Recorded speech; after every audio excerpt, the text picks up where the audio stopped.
देखिए क्वेश्चन है आपका एक्सरसाइज 8.3। क्वेश्चन कह रहा है यहाँ पे what physical quantity is the same for x rays of wavelength इतना, रेड लाइट ऑफ वेवलेंथ इतना and radio waves of wavelength इतना। ठीक है, तो यहाँ पे हमारे पास एक इलेक्ट्रोमैग्नेटिक वेव ये दे रखी है जिसका वेवलेंथ ये दे रखा है, एक इलेक्ट्रोमैग्नेटिक वेव ये दे रखी है जिसका वेवलेंथ ये दे रखा है, और ये भी आपकी इलेक्ट्रोमैग्नेटिक वेव है, इसका वेवलेंथ इतना दे रखा है। ठीक है, तो हमसे पूछ रहा है what physical quantity is the same, कौन सी फिजिकल क्वांटिटी सेम होती है। बहुत ही सिंपल है, देखो जो स्पीड होता है ना, स्पीड ऑफ इलेक्ट्रोमैग्नेटिक वेव,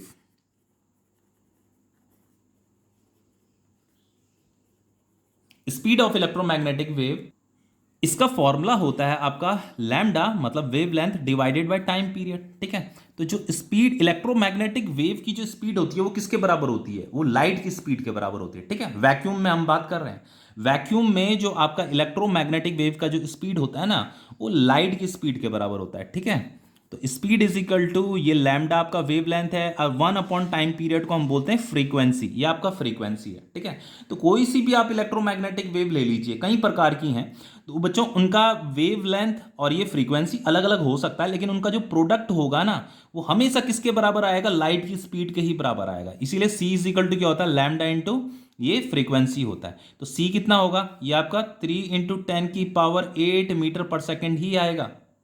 तो स्पीड वो फिजिकल क्वांटिटी है जो इन तीनों के लिए क्या रहने वाली है, सेम रहने वाली है। ठीक है, जो कि लाइट की स्पीड के बराबर होती है। तो आंसर में आपको यही लिखना है कि for all the given wavelength, for all the given wavelength, ये हमें वेवलेंथ दे रखी ना, ये for all the given wavelength speed in vacuum is same, वो सेम होती है, इतनी ही होगी। ठीक है, लाइट की स्पीड के बराबर, इज सेम विच इज